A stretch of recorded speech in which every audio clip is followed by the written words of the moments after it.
Auditeur, consultant en finance, expert comptable, voilà ce qu'on appelle habituellement des métiers boring. Et franchement, quand on parle de ces métiers dans des dîners ou à l'extérieur, aujourd'hui encore, ce qu'on entend c'est ça. Je le vois comme du chiffre analyse, mais c'est probablement un a priori. Moi je vois ça quand même comme quelque chose de toujours assez codifié. Je l'imagine aller souvent chez le client et être détesté par les internes chez le client. C'est un peu un stéréotype de métier pas très dynamique dans les bureaux, etc. Mais je pense qu'on devrait plus en parler. Bonjour, je m'appelle Marine et je travaille sur la culture managériale chez Mazars. J'en avais marre d'entendre ces clichés et j'ai décidé de ne pas m'arrêter là et de faire mon stéréotrip Mazars, c'est-à-dire un tour de France, une balade sonore sans filtre au cœur des métiers de l'audit et du conseil, histoire de se faire une vraie opinion sur ces métiers. Stéréotrip Mazars, c'est le podcast qui casse les stéréotypes accrochés aux métiers de l'audit et du conseil. Lyon, Besançon, Nantes, Toulouse. Allez, je vous emmène avec moi.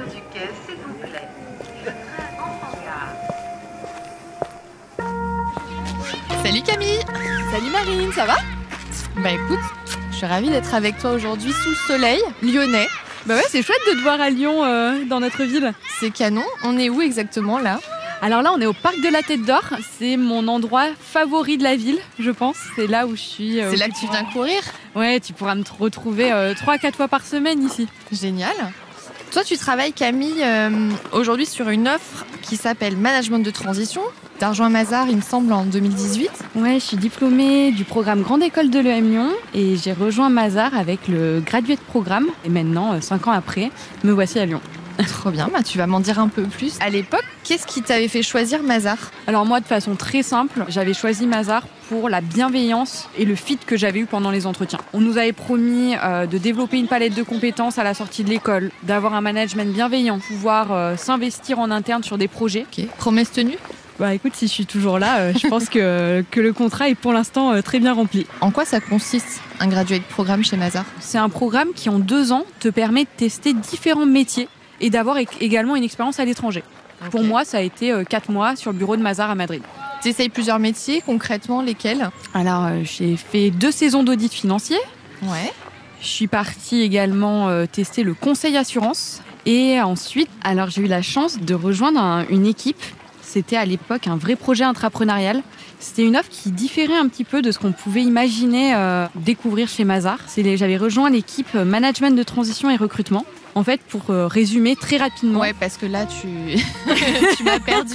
Alors en fait, c'est une offre qui est complémentaire à ce que nous, on peut servir au conseil. Quand on n'a pas forcément les expertises techniques en interne pour répondre à certains besoins chez nos clients, ouais. À ce moment-là, on va chercher dans notre pool de freelance, d'indépendants, de managers de transition qui sont labellisés Mazars, les expertises pour les proposer à nos clients et être capable de répondre à leurs besoins en 48 à 72 heures. Donc là, tu participes à la création de cette offre. Tu me dis, je m'éclate sur ces missions. Pour autant, aujourd'hui, on se retrouve à Lyon. Donc, ça fait beaucoup, tu dois te dire, en 2 ans et demi, elle a testé différents métiers. Elle fait Paris-Lyon. C'est ça. Quel est le lien? Ouais. Pourquoi tu décides un moment de quitter donc Paris pour venir ici? Moi, je suis originaire de Clermont-Ferrand, donc à 2 heures de Lyon. Et en fait, je me disais, oui, j'ai envie de continuer chez Mazars, mais je ne me voyais pas continuer de vivre à Paris parce que je manquais cruellement de latitude pour m'épanouir dans ce qui me fait vibrer, à savoir le sport, la nature. Et c'est pour ça que j'ai choisi de rejoindre Lyon, parce que la possibilité pour moi de venir courir dans ce lieu qui est magnifique, qui est un peu le poumon vert de Lyon, qui est situé à 1 kilomètre de nos bureaux. Le soir, de pouvoir prendre mon vélo, d'aller rouler 2h30 dans les Monts d'Or qui sont à 10 km de Lyon, et le week-end de prendre ma voiture et en 1h30 d'être au cœur des Alpes. Pour moi, ça n'a pas de prix. Je te propose qu'on aille s'asseoir parce que moi je suis pas aussi sportive que toi, donc je veux bien qu'on s'arrête un instant à l'ombre. Donc septembre 2020, la mobilité se fait assez rapidement et là tu rejoins les équipes de transformation finance. Je voulais rejoindre un métier autour du conseil. Donc je rejoins en fait le conseil en accompagnement et transformation des directions financières. Donc là c'est un nom très pompeux pour dire qu'au quotidien on accompagne nos clients sur tout ce qui touche à la finance.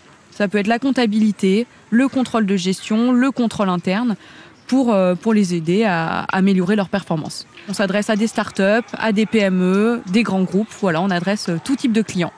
tu rejoins Mazars à Lyon sur du conseil en transformation finance, autrement appelé Transfofi. Okay. Sauf que je sais aujourd'hui que tu portes une offre qui s'appelle Management de transition. Il s'est passé quoi? Raconte-moi le switch là entre les deux opportunités. Je t'avais dit, quand j'ai terminé mon graduate programme, j'avais rejoint les équipes parisiennes. C'est vrai. Je me suis très bien entendue avec eux, j'ai gardé beaucoup de liens et je m'étais toujours dit qu'il y avait du potentiel pour développer cette activité en région.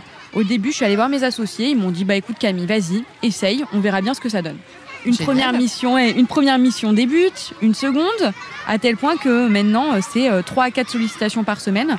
Et du coup, je n'avais plus la bande passante pour faire à la fois des activités de consultante en Transfofi, continuer à structurer, à développer une offre en région. Et après, naturellement, j'ai fait le choix de me diriger à 100% maintenant sur le management de transition et le recrutement. Donc là, un nouveau challenge qui s'offre à toi depuis quelques mois. Je sais que tu es une grande passionnée de plein de sports, de ski, de rando, de trail, de natation. En fait, tu nous prépares les JO là. T'es une femme de défi, c'est ça ce que je dois comprendre? Je sais pas si je pourrais dire une femme de défi, mais c'est vrai que le sport, c'est une part intrinsèque de qui je suis, de ma personnalité, c'est ce qui me définit aussi. Ce qui me permet de me réaliser au quotidien. Ça m'a permis aussi de prendre conscience plus rapidement et plus facilement peut-être de mes compétences et aussi d'aller chercher plus loin les ressources. Moi, je pars du principe qu'on a tous du potentiel et le but, c'est d'arriver au maximum de ce qu'on est capable de faire, de notre potentiel, et c'est là où on va finir par exceller. Pour y arriver, j'imagine que tu te fixes des challenges. Est-ce que sportivement, tu as relevé des défis Je m'étais dit, un jour dans ma vie, j'ai envie de réaliser un triathlon longue distance. C'est autrement appelé un Alpha Ironman. Attends, mais ça, c'est un truc de barjo. C'est beaucoup de préparation, mais en fait, au fur et à mesure des mois d'entraînement, on finit par récolter les fruits de son investissement et ça a payé. Tu l'as fait? Je l'ai fait il y a un mois pile maintenant. Ça Génial. Y est. Ouais, c'était top. Je suis super contente. Nous, on a interrogé pas mal de gens au micro-trottoir. Et ce qui ressort assez souvent comme image autour des cabinets d'audit et de conseil, c'est qu'on ne peut pas concilier une passion avec le rythme qu'on doit tenir en cabinet d'audit et de conseil. Tu dirais que tu es une exception à arriver à tout concilier, ces challenges pro et sportifs?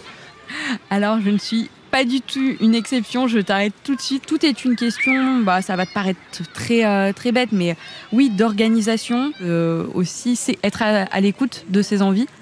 Moi, mon envie, c'était de pouvoir conjuguer l'offre que je développe d'un point de vue professionnel, mais aussi, je sais que pour mon équilibre, mon bien-être, et pour continuer à être efficace, il faut que je sois alignée avec qui je suis, et ça passe par faire du sport 4, 5, 6 fois par semaine. J'ai une dernière question avant de partir. Si tu croises un jeune là, qui sort tout juste de l'école, tu lui dis quoi? Moi, je lui dirais de pas hésiter, de tenter l'aventure, saisir toutes les opportunités qui s'offrent à lui. Moi, j'ai ouvert toutes les portes. On m'a proposé de partir à l'étranger, on m'a proposé de structurer, de développer une offre. Et en fait, c'est même au-delà qu'on m'ait proposé, j'ai été moteur. Voilà, j'ai été moteur là-dessus. Et finalement, c'est aussi la possibilité de continuer à être qui je suis, à devenir la personne que j'ai envie d'être, parce que je peux allier mes passions et également devenir la professionnelle que je suis en train de devenir.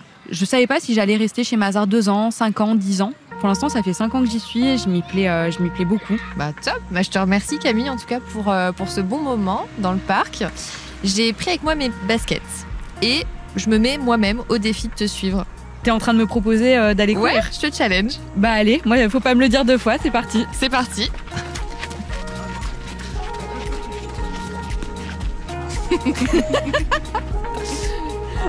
Regarde, ils se font de la gueule. Ils nous ont même pas suivis. Merci d'avoir écouté le podcast Stéréotrip Mazars. On se retrouve très vite dans une autre région pour casser d'autres clichés. Allez, salut!